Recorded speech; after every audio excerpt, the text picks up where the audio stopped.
E aí pessoal, tudo bem? Aqui é o professor João e hoje a nossa aula será sobre teor de pureza dos reagentes. Espero que vocês estejam todos bem aí e bora para a nossa aula. Bom, então a gente já falou nas aulas passadas sobre cálculo estequiométrico e sobre rendimento das reações, né? A gente percebeu que a gente tem que levar em consideração o rendimento das reações, por quê? Porque quando o rendimento da reação é diferente de 100%, a quantidade de produto formado não vai ser aquele previsto pelo cálculo teórico, né? E hoje a gente vai falar um pouquinho sobre o teor de pureza dos reagentes, que seria um segundo item que vai interferir na quantidade de produto formado em uma reação química, tá? Muitas vezes, quando a gente tem um meio reacional, a gente não tem reagentes 100% puros, tá? E esse teor de pureza vai interferir também diretamente na quantidade de produto formado, né? Então, sei lá, se eu tenho um reagente com 50% de pureza, a gente tem que levar em consideração esse teor de pureza do reagente para calcular a quantidade de produto que seria formado, tá bom? Então, bora lá fazer um primeiro exemplo para vocês entenderem um pouquinho melhor o que eu estou falando, beleza? Bora lá.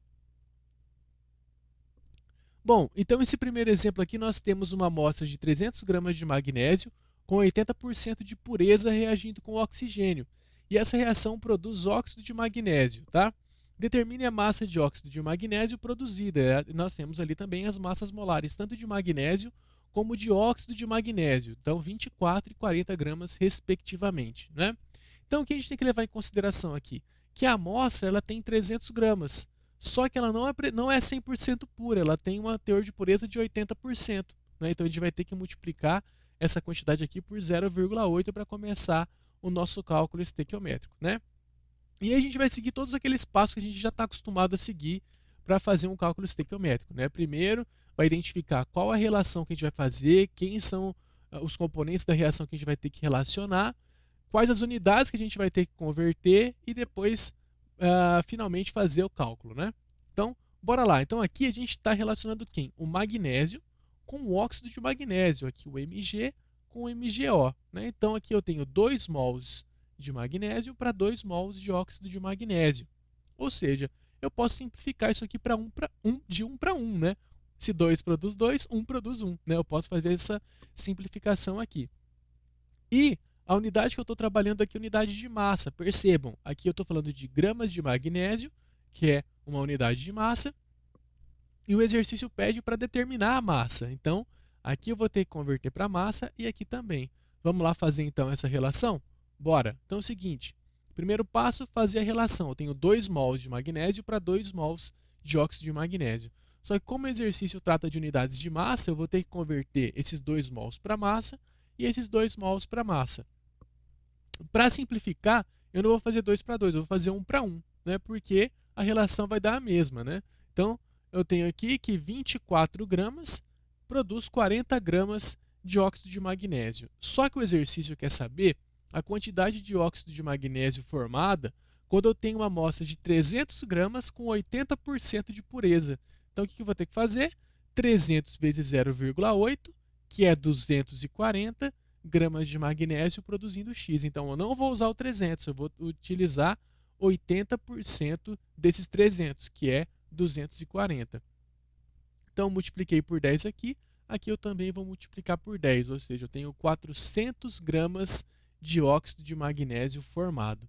Espero que tenha ficado claro esse exercício aqui, ó, porque é simples. A gente fez basicamente tudo que a gente já tem feito nos outros exercícios, só levou em consideração que a massa de magnésio utilizada não é 100% pura, e sim 80% pura. Ou seja, desses 300 gramas que eu tenho aqui, 240 são realmente de magnésio, os outros 60 são de impurezas, tá bom?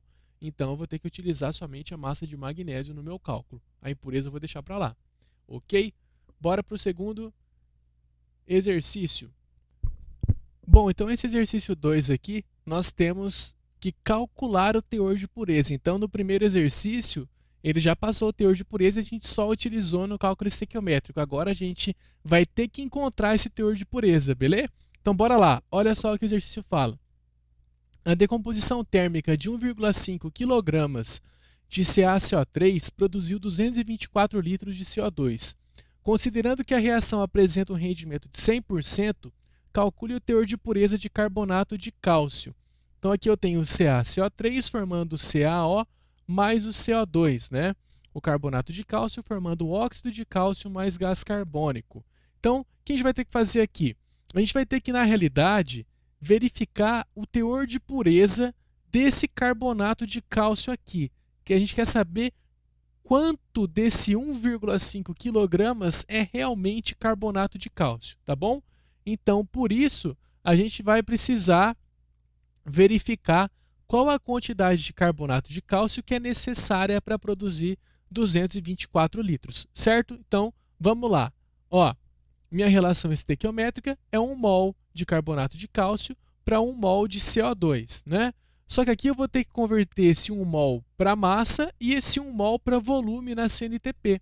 Por que massa e volume? Porque quilograma é unidade de massa e litro é unidade de volume, né? Então eu vou ter que converter para massa e para volume, certo? Então, vamos lá. 1 mol de CaCO3 é igual a 100 gramas. Então, convertendo esse 1 mol para massa, eu tenho 100 gramas de CaCO3.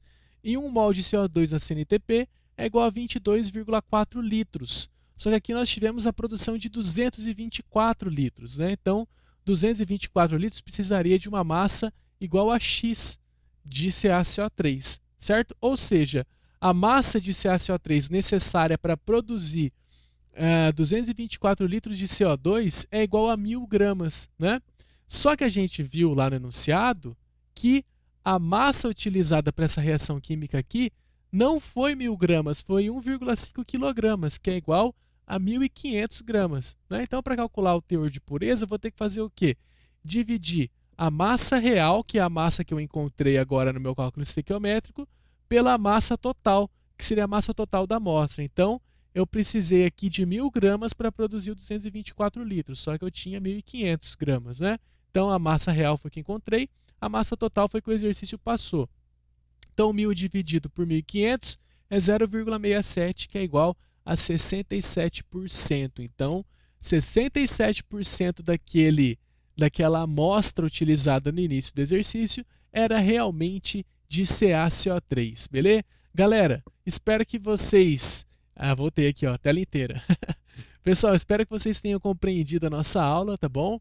E a gente se vê na próxima. Um forte abraço e até mais. Valeu!